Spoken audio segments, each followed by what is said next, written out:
So the first one I'm going to present is the conflict of interest allegations we received. And I'm hoping that things don't cut out. I keep getting a message that my internet connection is unstable. So hopefully we'll be okay through this.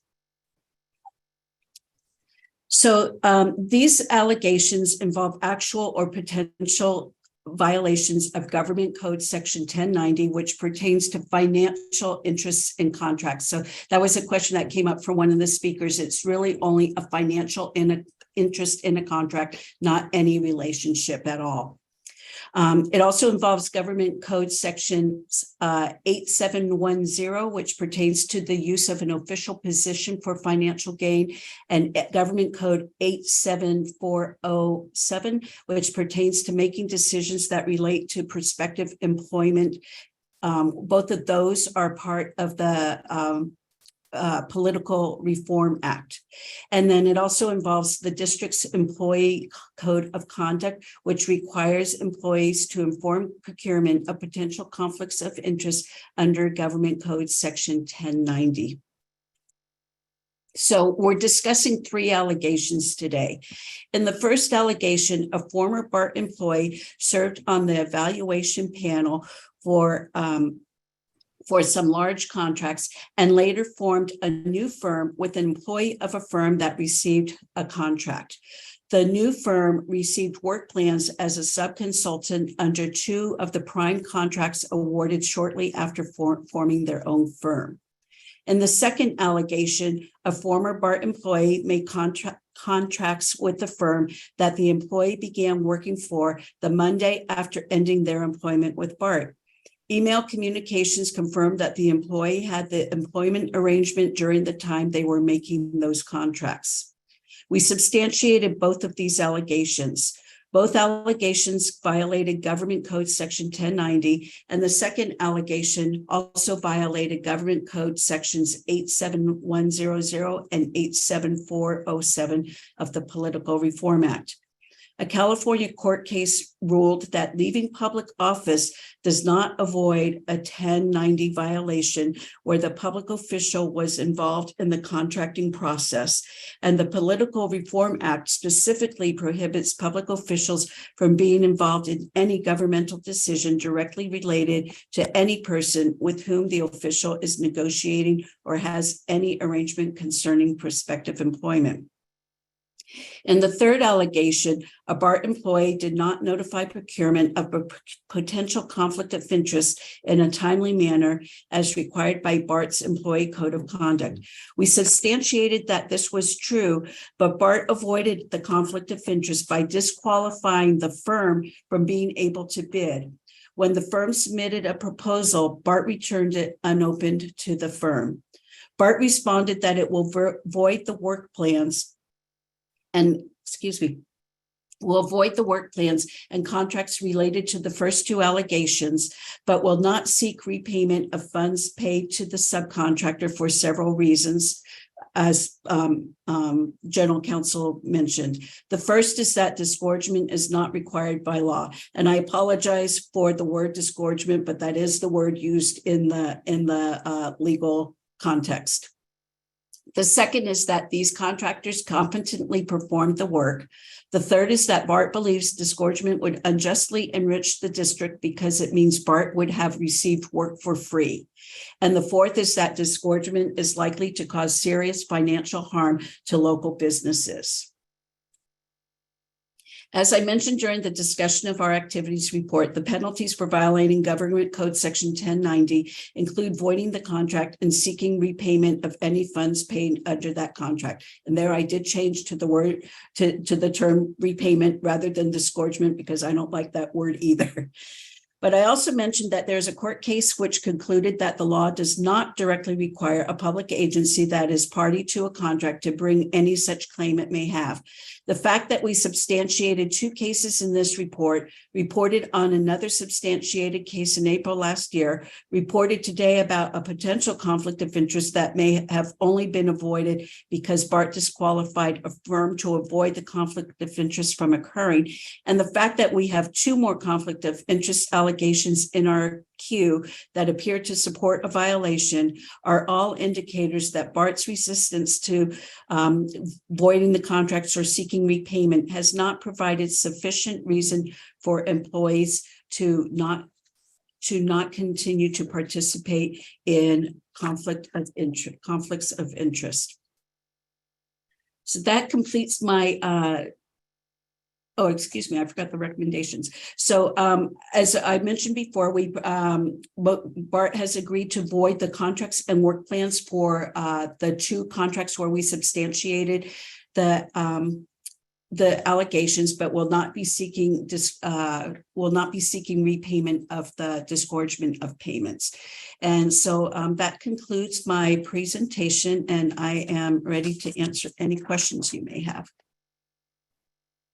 Madam Secretary, do we have any public comment speakers?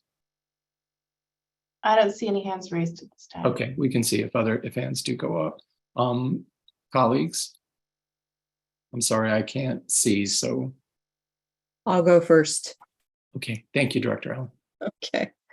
Well, thank you, Harriet, for this work. And, you know, I think when we find one particular finding of someone who didn't do something according to code or you know, our own BART rules or even the state law, that's one thing. But when we start to see multiple instances of this, I think that's when we as BART board have to really start to think about, how do we stop this? How do we stop this trend? And you know, I certainly am not an investigator, but I've heard stories of these things for many years from people who usually don't tell the story until they retire. So I guess, you know, I know we have General Manager Powers on the line, and I'm just wondering if General Manager, you might speak to this issue of not seeking disgorgement with respect to former employees who think they can get away with this. You know, in particular, I think I'll go back to Harriet's statement that sort of struck me, a concern for hurting small businesses who ultimately broke the law. And at least one of them broke a couple of laws. So I really believe that if we continue to allow this kind of thing to go on, and the only recourse is that they might lose the contract, or they might complete the contract before anybody actually finds out that that this went on. And I guess I would just look for your view on this, General Manager. So we looked at Chairperson Duffy, thank you for the opportunity, and Director Allen. The General Manager's office with Michael and Dennis, we looked at the recommendations coming out of the investigation for the Inspector General, and I think we took all the recommendations except the recommendation about going after the money, Director Allen, and our write-up is included in the report that the Inspector General submitted in this, so hopefully you had the opportunity to read our responses. Yeah, Director Allen? Yes. Did you read them? I did, yes. Okay, did you have questions on those responses? I guess I don't. I think you've told me what I need to know here.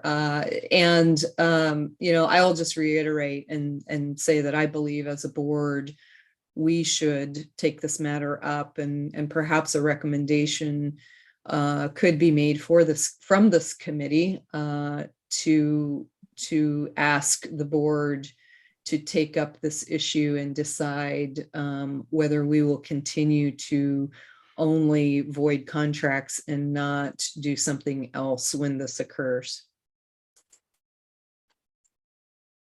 And I guess I could make a motion if anyone wants to second that we make a recommendation from this committee. That is the only thing we are allowed to do. But I know that recommendations from this committee have not really been the norm. May I clarify what your motion is? Is it to make a recommendation that the board look at this issue? that the board have some discussion about our recommended course of action when we find conflicts of interest among our employees who are involved in the making of our contracts. Okay, So maybe we could have some discussion, and at a later point, you could offer the motion again, if that would be all right, Director. Sure. Okay, thank you. I guess I wanted to just make a couple of points. And again, I believe that the Inspector General's work, and obviously the ending of contracts in these situations, I 100% support. My gut feeling has been that because we as an agency needed to do more, and this is responsibilities on both sides for individuals that are employed by BART, for individuals that do work with BART, that we have to have a more robust system of accountability as it relates to conflicts of interest. And I do believe that that's taking place. I also do understand that there's reticence if work has been done and it's been said to me that the work was good and sufficient, it was not bad work, that is advancing work for our agency. I feel very strongly that this year is a real turning point for this agency, and it's my understanding that in any future situation, if you had an on-call contractor, that they could not go to BART staff and add a different or additional contractor, that these decisions now are all going to the office of the general manager and to the office of the deputy general manager. And so that is, that the accountability factor for the head of our organization looking at any of these requests, I think is a high bar to meet, and gives me confidence that this is not, that these situations are not going to continue. So that's just a small point that I wanted to offer. Do I have other colleagues that wish to be heard on this item? Inspector General. Yes, so I wanted to just comment that in response to the report we issued a year ago, BART is working on updating both the contractor and the employee codes of conduct. And I don't know when those are scheduled to come out, but in the past, employees have only been asked to read the code of conduct when they're hired. And if you don't have some sort of a refresher periodically, it's kind of, okay, they read it 10 years ago and they don't recall what's in it. You have to keep reinforcing that. So I think there needs to be, once that code of conduct is issued, I think that there needs to be some sort of ongoing requirement for employees to read it at regular intervals. Possibly when they sign their Form 700 each year, that they read it at that point. But I think there needs to be some sort of reinforcement mechanism to ensure that employees are being kept updated and aware of their requirements to report potential conflicts of interest and the timing for when they're supposed to report those. Great, thank you. Mark, can I call on Michael? Is that okay? Our Deputy General Manager, Michael Jones. And just really quickly, Chair, thank you. We've already done that. There's a pending memo going out prior to this meeting. The General Counsel's Office developed a mandatory online employee code of conduct interest training, and we're requiring our employees to do it biannually. So that should be coming out shortly, just for the record. And is biannually every 6 months, or is it every 2 years? Every 2 years, biannually.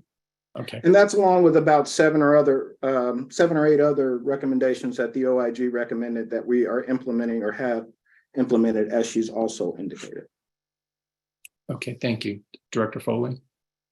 thank you, Chair Duffy. I did want to support IG Richardson, and that there definitely needs to be some additional highlighting of this requirement. So whether it's with the Form 700 or if it's part of the contract process where, there's a checklist that you go through when you're developing the RFP or going through the contract, and maybe call out that language that talks about what a conflict is, so that folks that are in the process of approving it are really aware that, this is not acceptable. So I would support either approach. I think anything to educate the employee is necessary. And Director Allen, could I follow up on one point and then come to you next? Is that okay? Thank you. So Michael, could I just ask, 2 years seems like a little long to me right now, given the past year. Could it be possible that for the first couple of years that we do it on an annual basis and then see how it's going? And if we feel like we're not seeing this and that people are viewing this as a more rigorous, meaningful process, that then it could be, considered. So you can take that under consideration, and I'll go to Director Allen, but that would be my interest. Director Allen? Yeah, just a question for, I don't know if the Inspector General wants to take this, but how much was left on these contracts? How much total dollar value was left on these contracts at the point when we took the action to void the two contracts? Oh, okay. So I know how much was spent. I have to go back and look at how much was left on, was left on them. I don't know. Jeff, do you have that information on handy? I'm Jeff Dupsik with the OIG office. No, I don't have that area, but I think it's fair to say, at least in general, broad strokes, that a substantial amount of money was expended on all 6 of the contracts. They weren't sort of in infancy or just right. We asked for them to disgorge 1.2 million. So that was a combination of the 2 contracts where the contracts had been made. So I can get that information for you, though, on how much was left. Okay, thank you. Because I think it's safe to say that by the time these things get identified and investigated, and then rise to the level of a report and a response from our management, that I can't imagine that this work would get done at the beginning of contracts. I think in most cases, we're going to be at the ends of these contracts, and the contractors would have reaped the benefit of what it was they did. So that's why I'm advocating that we, the education part up front, I think, is very important for the employees, but I think the education part also needs to be on the part of the contractors, and maybe more clear statements and onboarding need to happen with these contractors in the very beginning. But then after the education, there really has to be something, some type of penalty to these contractors besides just, okay, we're not going to have you do any more work for us on this contract. And then they're eligible later on to come back and propose on future contracts. So I'm not sure that is going to be enough to compel people to not want to try to do this in the future. So that's why I made the motion that we make a recommendation to the Board of Directors that we take up this topic and decide what kind of penalty, whether that's disgorgement or not disgorgement, or maybe no penalty. Maybe the rest of the board believes that it's just okay to keep kind of doing this cycle here. And so that's why I made the motion. And I just did a quick calculation based on the numbers in our report. On the first allegation, where the work plans were 2.2 million, it looks like BART paid about half of that to out. And so there would be about 1.1 million left. And on the second set of contracts that had a value of 747,000, BART paid about 207,000. So there'd be about 499,000 left on it. Thank you. Thank you for that information. Member Perry.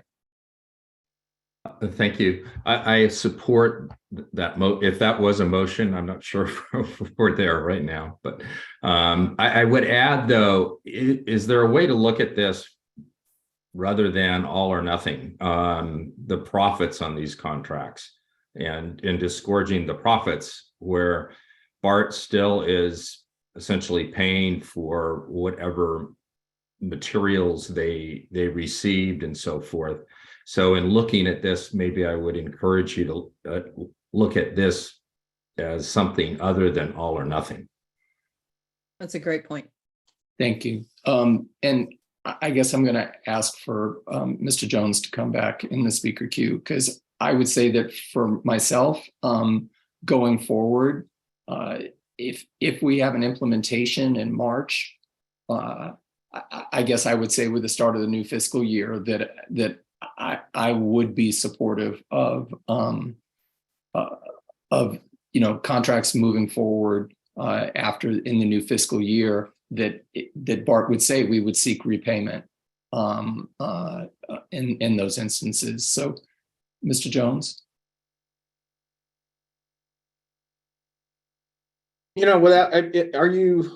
I guess without knowing what's in the queue, I would be not prepared to fully endorse that. I mean, I get the principle, I understand the concept, Chair Duffy, but the recommendations that the Inspector General provided us on the previous conflict, the previous 1090 violation with PGH Wong, which we all know what it was because it was denoted in that public meeting, these happened prior to that. So I think with the procedures and processes that we've put in place, the recommendations from the IG that we are complying with, and Dennis, spending 80% of his time making sure that we implement these things appropriately, I don't know that we would have that problem anymore. So I guess for me to say right now that we would agree to disgorge, if I don't know if there's something out there, I wouldn't want to go that far. But what I will say is, everything that she's recommended, we have implemented, and I believe there's virtually no way that this can happen again moving forward. And Chairperson Duffy, Robert Powers, General Manager, I just wanted to speak out against the motion. I know this is the committee I don't vote on the committee, but I am the General Manager. Look, Michael and I and Dennis are in the, we have put processes and procedures in place that, we're confident that, this isn't going to be relitigated again coming up. That we've taken the recommendations from the IG. What we're talking about is discouragement from this. And I'm not in support of that. I'm not. The services that we got from the consultants, they were solid. What Dennis has put in place with Michael and working with BART Legal, we're not going to be in this predicament again. And I am not, for what it's worth, for the committee members, not in support of the recommendation that was been put forth by Director Allen. Okay, but then what about saying, what could we say if the training side would imagine are going to start in advance of this new fiscal year? Can we say something to the effect that BART may require repayment if, depending on the situation that comes before us? One more time, Director Duffy, I was trying to navigate that statement in my head and it didn't connect. I apologize if I lost you. I guess my question is that I'm imagining that the trainings are going to be implemented around the time of the new fiscal year. And then going forward, as part of those trainings, do we say that BART has the right and may pursue repayment in instances where people have been negligent about? I think that's fine, Bevan, Director Duffy. I think it's fine to say that we have the right and we may do that. I'm totally fine with saying that. I'm just, Director Allen's, that's not what her motion was, but I'm, we always have that right. And if they're doing that, then we should do that. Okay, so can I restate what the motion was? Well, but we haven't gotten to that point because I said to you, we'd come to the end of the discussion and then you're more than welcome. I will protect your right to make that. And we also have a public comment speaker. So Dennis, could you offer anything in this regard? What I'm asking in terms of, going forward, I don't know what the timing is going to be to initiate the training process. Is there anything you can elaborate for us? Well, there's several things that we've done. One is legal did put together, General Counsel's office, a training program on conflict of interest. All employees were required to take that last year, and then every 2 years, they're supposed to renew that. We are also, after, as the Inspector General mentioned, after we update the codes of conduct, which will have to come to the board for approval, then we will have an attestation for the employees, probably on an annual basis, in order to just sign that they have received and read the conflict of interest or the employee code of conduct. We have put, and I believe in the last major RFP for the on-call, a new form for contractors to disclose if they have a conflict of interest pending, and any, not just a conflict that they know of, but a potential conflict of interest. And it covers the areas of former BART employees that are now contractors, and then also former contractor employees that are now BART employees, because we have to look at both of those, and we've had those situations in the past. So those are the major initiatives that we're moving forward with. We're also going to put together, and I've been working with legal in the general manager's office, of a memo that's going to go out to all staff outlining conflict of interest and what they should avoid and what they should do and what constitutes a conflict of interest. And I think that memo will be coming out very soon, probably this week. Okay, and I just want to ask, because Director Allen did raise, like, to the extent that we're focusing on the contractor side versus the BART employee side. So it sounds to me like what you outlined really is a set of requirements on contractors and bidders. So do you think that's responsive to the concern that Director Allen raised? I mean, I just want to make sure that I'm right in my sense that it seemed like that's directly responsive to her concern about contractor accountability. Yes, I mean, it'll take a while for this to take effect because it's going to go on all new contracts, but we're also going to post the form on the website. So if a contractor finds a conflict of interest while they're doing work after they've been awarded a contract, they're supposed to fill out that form and submit it as well. So it isn't just at the award of the contract, but it is any time during the contract period. And then we'll take a look at that and see if a conflict exists. So could we just simply also email all the existing contractors? I mean, some of which, like we just approved GES, contracts. So could we send an email out to all of the entities that are working with us and saying, please take a look at our website. These are requirements that need to be respected. And if you have any questions, call either the ethics officer or whoever's going to be the individual implementing this. Sure, we can certainly look into that and see if we can go, for the existing contractors. And note that this will also cover subcontractors as well, not just the prime contractors. Thank you. Thank you. Director Allen, I apologize for the delay. I do want to say that Gerald Cawthon is in the queue now as a public comment speaker. So if you want to speak now, and then I'll have him follow you up, that's fine. I would like to, just because it's fresh, like to respond Sure. to things that were said. I spent my career, an entire career, in the construction industry. These conflicts of interest are not unusual. And it's really up to the contracting authorities to decide how they're going to try to keep them at bay and keep them away from their own organization. I mean, have you read the news lately? Just Google contractors in San Francisco and look for, and actually recently there were some school district conflicts of interest. This is not uncommon. And I'm really thrilled about the education piece on both sides, and I'm glad you clarified, Dennis, that you'll be doing it on the contractor side as well. But you're asking them to fill out a form. And so what if they don't disclose? What if they have a conflict after the contract's made and they decide, yeah, we're not going to let BART know? There has to be some type of reaction to when people don't disclose these things. Obviously, if they fill out the form and they disclose it up front, that gives us an opportunity as a contracting agency to really take a look at the situation before we get down the road with a contract. That's the best possible scenario. But what if they don't disclose? That's what I'm talking about, is that we make a recommendation, and my motion was not to punish people. My motion was simply to ask this this subcommittee of our board to make a recommendation to the board that the board consider what are the penalties for not complying with these legal standards, with the law. And I think going forward saying, well, we put all this education in place and that's enough, and I guarantee it'll never happen again. I'm sorry, I cannot agree with that. I've been in this industry too long. It will happen. Okay. And so with contractors, they have to know what the risk is. They operate their business on risk.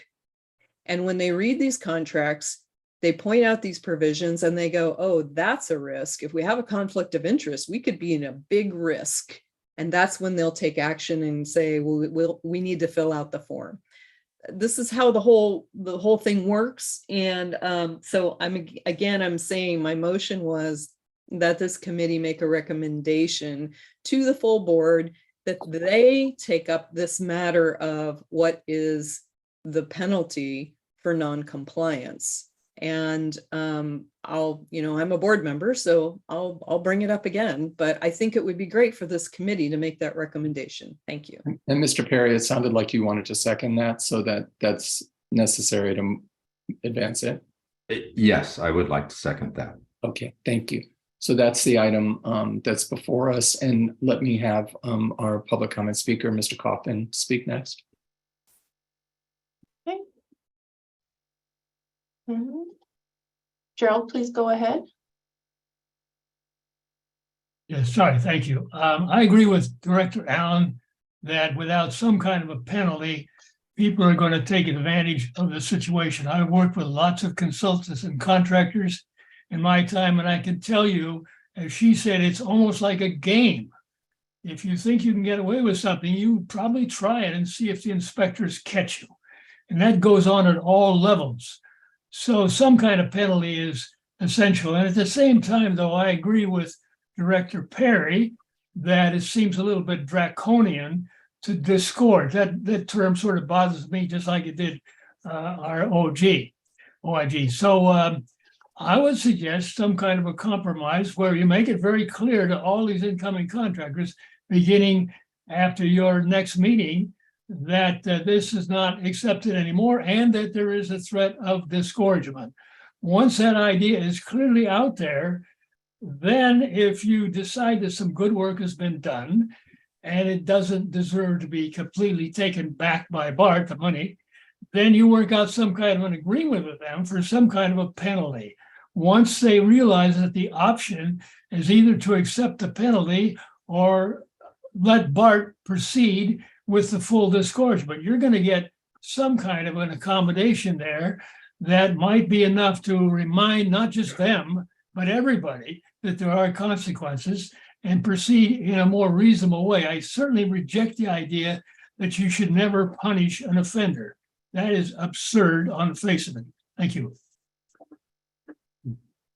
Thank you, Mr. Coffin. And I guess I'll take the liberty as chair just to respond and say that for me, it's that this agency has a responsibility to tighten up our shop. And that is, in fact, taking place. That is the result of the investigatory work of the Inspector General. And so for me, I'm not comfortable requiring repayment when we did not have a robust system to assure it that, you know, this conflict statement had become just another form to fill out, when in effect, it is a very important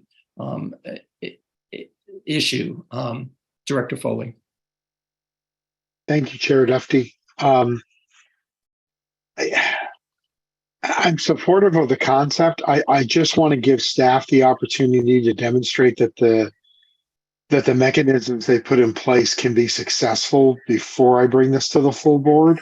I think that understanding that we've been responsive to the IG, and I think we're trying to move in the right direction. So I would say I'm just not quite ready to say let's take this out of staff's hands yet. But I will offer this word of caution or concern, which is, if we see this occur again, I do think that we have to, as an agency, act in a way that removes the funds. I don't think that unless there's a very justified reason why we wouldn't. To be honest, simply saying that they've done the work, well, they knew potentially going in they were violating something. They knew the risks. And if they didn't, well, that's on them. They need to understand they run a business. So I think that Dennis has checks and balances in place that will help us navigate this going forward. So I'm just not quite ready to support this. I'd like to see what the next 6 months, the next year brings us to see if there's any additional concerns. Thank you. Mr. Jones, I've raised this issue of emphasizing the potential and likelihood for contractual repayment going forward. Anything you can say to that? Well, first, I'd like to take the opportunity to thank Director Foley. I mean, the process is, in my opinion, and in the GM's opinion, I'm sure that the OIG provides recommendations and staff follows through on that. And I think we've done a really good job in following through on that. And I'm thinking, with all respect to Director Allen, another layer of board oversight on a matter that we clearly are taking seriously and dealing with is unnecessary. So Director Foley, thank you for that. Secondly, Director Chair Duffy, I think that if we have the ability to get these things in place that Mr. Markham has talked to you about and the general manager has concurred on, then yes, we can explore that. I don't want to get caught in a situation where we issued an agreement yesterday and there's some potential conflict and now we have to deal with it. But given that we've been really, I think collaborative with the IG, and I hope she would agree with that on these, an opportunity for us to make sure that we get these in place. And then that coming forward in the future would be good. Thank you. Thank you. So we have a motion on the floor, and Madam Secretary, do you want to call the roll? Yes. And I'm sorry, Director Allen, do you want to restate your motion? I apologize. Sure. The motion is for this committee to recommend to the full board that they take up a discussion of the penalty that should occur when our contracted vendors violate any of our laws, but specifically the conflict of interest related laws in contracting. So that's the motion, but I do just want to say I really don't understand the need for us to have the discussion here over what that penalty would be. My motion was simply to have the board take up this conversation. And the penalty could be disgorgement as is allowed under the law, or it could be some percentage of disgorgement, or it could even be some fixed fee flat penalty based on a contract amount or some profits or whatever the board wanted it to be. But the motion here, and I am really kind of it's a little, I'm set back a little bit by the reaction of staff and some board members that this committee shouldn't make a recommendation to the full board to take up this issue and at least consider it. This committee has no policymaking authority. We only have recommendation authority. And so I'm really kind of thrown back by the fact that no one would want us to make a recommendation to the full board to take this up at the whatever time we take up the other things and talk about what should the penalty be for violators. So there you go. Thanks.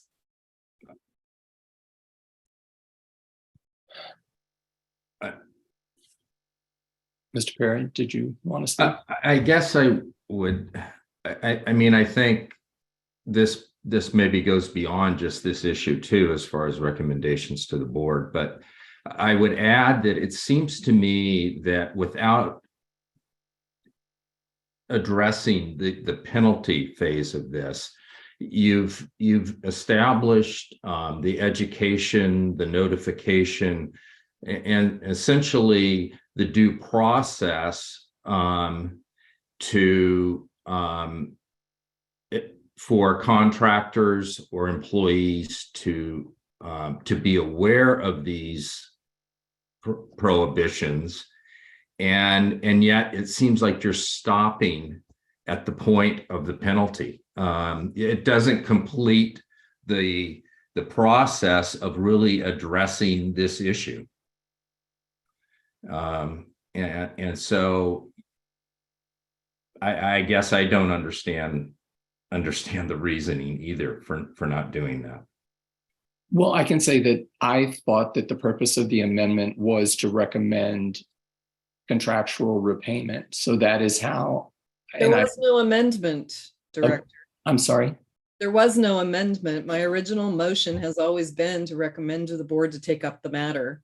Okay, and I'm sorry, I didn't understand, I'm just trying to figure that aspect out. I thought it was about repayment. So Inspector General, anything that you'd like to weigh in with us?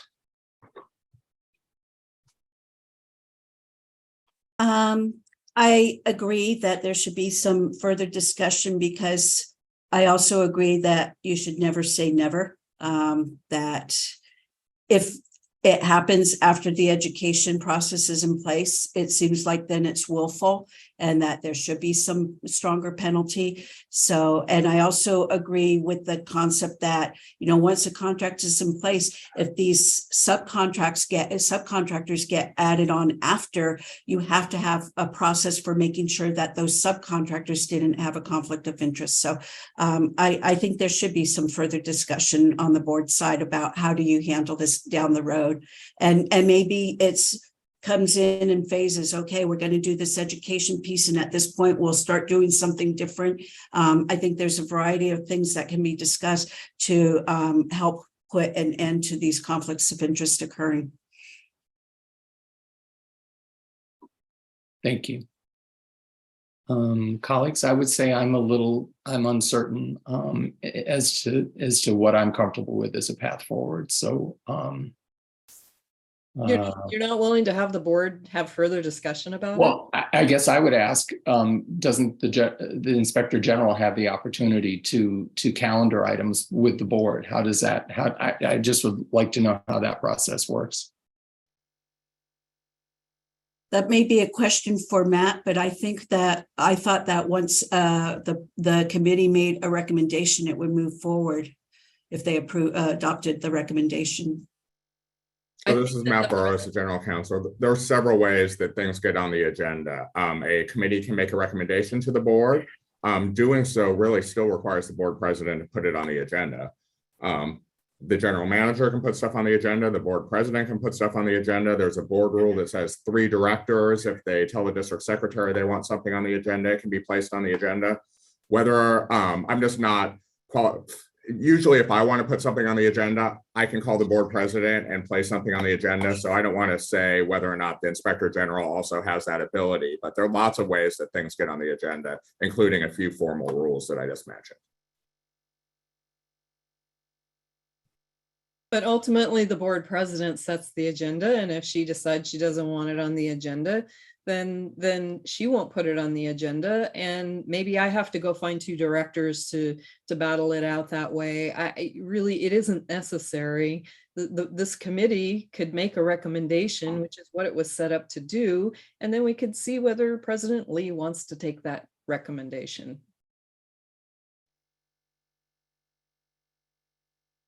And Mark, where are you? Again, I'm not in favor at the moment. And the reason I say that is we've put mechanisms in place. We also have a process in place that allows the general manager to seek reimbursement, correct? Is that not correct? You can do that. So you've got the authority to either take none, some, or all of those funds back under your abilities currently. So I'm struggling with why are we asking the full board to weigh in on this when the GM already has the authority to do this? If it's our goal to go to the GM and say, you must do this, because Yes. I'm not interested in that. I'm looking at this as a case by case. So I don't think you can go in and say, you do this as a blanket approach. I think you have to give the GM the ability to navigate this. And as Member Perry said, you know, is it material and time? Is that what we're seeking back? Is it everything? Is it nothing? But I think we have to give staff who's accepted the IG's recommendations a chance to make it successful before we say, okay, let's change the process. Because I think the GM has this authority already. Their willingness to use it is theirs. And if we disagree with that, then I think we need to pursue it. Thank you. That's kind of where I am. Okay. Madam Secretary, can you call the roll on the amendment? Yes. Director Allen, Yes. Chair Duffy, No. Director Foley, No. Committee Member Perry, Yes. Committee Member Willis. No. Thank you. Motion fails. Okay, so we've completed 5A. Do we want to go to 5B, Inspector General? Yes.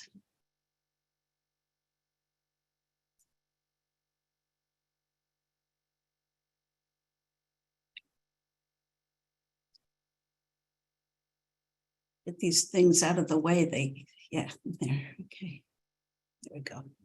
Okay, so this next presentation addresses an allegation we received about